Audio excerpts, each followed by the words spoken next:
मुफ्ती साहब राहील आसिफ साहिब सवाल कर रहे हैं। सवाल अर्ज़ है, क्या कोई अपनी पसंद की शादी करता है लेकिन उसके वालिदैन और रिश्तेदार उसमें राज़ी नहीं होते, तो क्या वो गुनाहगार है?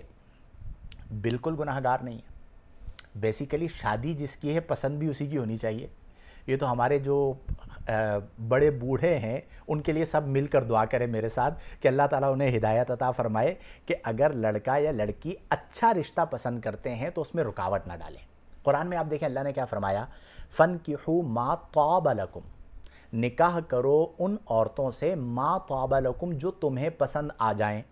तो निकाह की जो बुनियाद है वो जिसका निकाह हो रहा है उसकी पसंद है ना। अब हमारे यहाँ मसला क्या होता है कि पसंद अम्मा की होती है, अब्बा की होती है, और कबूल जो है वो लड़का लड़की कर रहे होते हैं। तो जिन्होंने कबूल करना है पसंद भी उन्हीं की होनी चाहिए। हाँ भाई हमज़ा, ऐसा ही है ना, हमज़ा की ताज़ा ताज़ा शादी हुई है, तो जिनका निकाह है उनकी पसंद होनी चाहिए, ठीक है। तो इसमें शरई तौर पर तो गुनाहगार नहीं होंगे। जो आपकी पसंद है उस पसंद के मुताबिक आप शादी कर सकते हैं। ये बेसिकली इस्लामी मामला नहीं है, ये हमारा मुआशरती मसला है कि हमारे मुआशरे में लड़की को बता दिया जाता है कि जी हमने तुम्हारे चाचा के घर पे या तुम्हारे ताया के घर पे रिश्ता कर दिया है, अब तुम्हारे पास कोई रास्ता नहीं है इससे बचने का, अब तुम्हें यही करनी पड़ेगी। ये एक मुश्किल मरहला है हमारे यहाँ, जो चीज़ें आम हो गई हैं।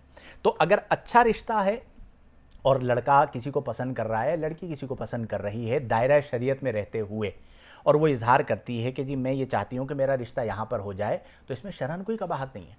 आप देखें हज़रत सय्यदतुना खदीजतुल कुबरा रज़ियल्लाहु ताला अन्हा ने नबी करीम सल्लल्लाहु अलैहि वसल्लम को पैगाम निकाह भेजा था। हमारे यहाँ पैगाम निकाह अगर किसी खातून की तरफ से आए तो उसे ऐब समझा जाता है, शरई तौर पर ये ऐब नहीं है। सय्यदतुना खदीजतुल कुबरा रज़ियल्लाहु ताला अन्हा ने पैगाम निकाह भेजा। तो अगर कोई बच्ची अपनी ज़िंदगी का फ़ैसला करते हुए अपने वालिदैन को बताती है कि मैं यहाँ पे शादी करना चाहती हूँ, तो ये उसका राइट है। मैं अक्सर अपनी फैमिली में बैठता हूँ तो मैं अपने घर वालों को एक बात बोलता हूँ, बल्कि अम्मी के साथ बैठा हुआ मैं एक दिन ये बात कर रहा था। मैंने अम्मी को कहा, मैंने कहा मम्मी मेरे जो बच्चे हैं इनको मैं रिश्ता सजेस्ट करूँगा, डिसीजन मेरा नहीं होगा। रिश्ता जो होगा मेरे बच्चों का उसका डिसीजन वो खुद लेंगे, चूँकि ज़िंदगी उन्होंने गुजारनी है। मैं सजेस्ट कर दूंगा कि जी ये रिश्ता ठीक है या नहीं है, ये मैं आपको बता सकता हूँ। तो वालिदैन सजेशन के तौर पर हों तो ठीक है, लेकिन थोप देना, आप यकीन करें फिर बाज़ों का ज़िंदगी बड़ी मुश्किल हो जाती है। ये कोई 1 महीना 2 महीने का ताल्लुक़ तो है नहीं है, पूरी ज़िंदगी का ताल्लुक़ है।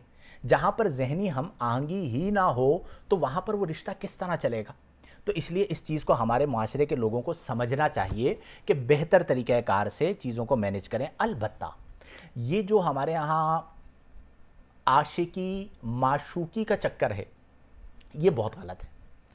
इसमें होता क्या है कि ये मोहब्बत नहीं होती, ये हवस परस्ती होती है, और इसमें बाज़ औक़ात लड़के लड़कियों को अपनी मोहब्बत के जाल में फंसाते हैं। बाज़ जगहों पर लड़कियां लड़कों को अपनी मोहब्बत की जाल में फंसाती हैं और उसके बाद उनकी ज़िंदगियां बर्बाद हो जाती हैं। वहाँ पर अगर वाक़तन कहीं नज़र आ रहा है कि बेटा गलत करने जा रहा है या बेटी गलत करने जा रही है, तो वालिदैन को चाहिए कि उनको समझाएं। और ये अचानक नहीं होता, इसमें तरीक़ाकार ये होता है कि ये तरबियत का हिस्सा है। अगर आपने अपने घर का माहौल अच्छा रखा होगा तो बड़े नॉर्मल तरीके से, अच्छे तरीक़ाकार से आपका घर आगे जाएगा। इसमें घर का माहौल जो है ये बड़ा अमल दखल होता है और इस पर मेहनत की ज़रूरत होती है। तो इन तमाम चीज़ों को मलहूज़ निगाह रखा जाए। अलबत्ता पसंद ये बेसिकली लड़के और लड़की का हक़ है। फ़नकिहू मा ताब लकुम फरमाया गया और ये तबई चीज़ है, इसमें शरई तौर पर कोई मुज़ायक़ा नहीं है।